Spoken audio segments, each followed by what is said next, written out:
হঠাৎ করে গ্যাসের দাম বেড়েছে শুনে দোকানদারের মাথায় হাত।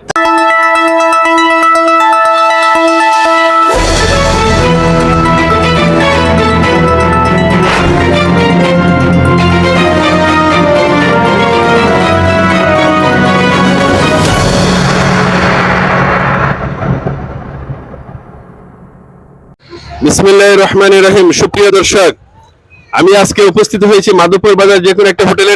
এখন এই যে কারিগরে রুটি বাঁচতে ছিল, গ্যাসে এই যে বোতলে গ্যাস নেই, চুলা বন্ধ। কারণ হচ্ছে একটা হোটেলে যদি আপনার এভাবে 4-5টা বোতল লাগে প্রতিদিন, এখন বলে গেছে নাকি 2000 টাকা নাকি লাগবে প্রতি বোতলে, ছোট বোতল। এখন বলেন ওরা ব্যবসা কিভাবে করবে? একটু বলেন তো দেখি ভাই, আপনাদের অনুভূতিটা, ব্যবসা কিভাবে করবেন? বিসমিল্লাহির রহমানির রহিম। ভাই আমরা আগে 1400 থেকে 1500 বা 1600 পর্যন্ত আমরা গ্যাস কিনছি। গতকাল থেকে গ্যাসের বলতে আমি বলি আপনার ইদানিং মানে কিছুদিন আগে নিছেন এত দামে না? আর গতকাল থেকে 2000 টাকা রেট দিছে। আমাদের দৈনিক 3টা গ্যাস লাগে ভাই। এত টাকা মূল্য যদি বেড়ে যায়, আমরা ব্যবসা কিভাবে করব? আচ্ছা, আপনারা তো জিনিসের দাম তো আর বাড়াইতে পারেন না, হোটেলের রুটি নাস্তা সবজি এগুলোর দাম তো বাড়াইতে পারেন না। এই ভাত নাস্তা যেগুলি রেট ছিল আগে সেই রেটেই। এই দ্রব্যমূল্যের কোনো দাম আমরা বাড়াই নাই, বা নাস্তার বা খানার কোনো দাম বাড়াই নাই। আচ্ছা, ইউজ না বাড়ানো, গ্যাসের দাম ইউজ হোটেল আপনি পোষাবেন কিভাবে?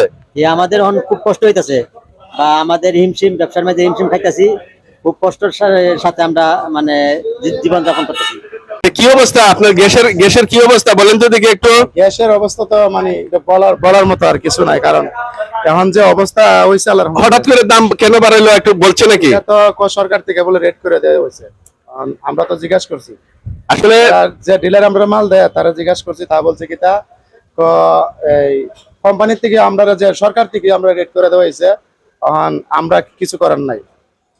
আচ্ছা বলেন, আমি বাংলাদেশ সরকার এবং যারা এগুলা জ্বালানি খনিজ সম্পদে যারা অধীনস্থ যারা আছেন, আমি আপনাদেরকে উদ্দেশ্যে বলছি, যদি ওই ধরনের হয়ে থাকে তাহলে আপনারা একটু দেখবেন মাঠ পর্যায়ে, ইউনিয়ন পর্যায়ে, থানা পর্যায়ে, যে আসলে এই কথাটা সঠিক কিনা ডিলারের। আমি ডিলারের নামও বলবো না, কিন্তু এই যে গ্যাসের বোতল যদি 2000 টাকা হয়, তাহলে মানুষের ব্যবসা কিভাবে করবে? ওদের কথা হচ্ছে, আমরা তো যেহেতু গুলা পণ্য আছে হোটেলে বিক্রি করি, পরোটা থেকে নিয়ে যা কিছু আছে, আমরা তো 1 টাকা দাম বাড়াই না। কিন্তু যদি দাম বাড়াইতে চাই, কাস্টমার এদের সাথে ঝগড়া করে। কি করে না, কাস্টমার দেখো 10 টাকা একটা সিঙ্গারা, 10 টাকা একটা পুরি, তা 5 টাকা করে আগে নিছি। এখন 10 টাকা করে একটা সিঙ্গারা, এখন পুরিও 10 টাকা। আমরা কিভাবে? তবে যে হারে দাম বাড়ছে, আমরা লাগে কাস্টমারের ঝগড়াই করে। যে হারে দাম বাড়ছে, আমরা কি পুষাইতে পারবেন এই অবস্থা? আছি এখন বেহালে, মানে বলার বাইরে। আপনি কিছু বলেন, জাতির উদ্দেশ্যে কিছু বলেন। ইনশাআল্লাহ আশা করি সরকার আমাদের দিকে তাকাইবো, আমরা দিকে তাকাইবো ইনশাআল্লাহ, আশা করি। যাই হোক, সুপ্রিয় দর্শক, আপনারা দেখেছেন আসলে হঠাৎ করে গ্যাসের বোতলের দাম বাড়াতে দোকানদার যারা আসে তারা অশান্তি ভোগ করছে। এই বিষয়ে সবাই দৃষ্টি আকর্ষণ, সবারই তো, যারা বাসা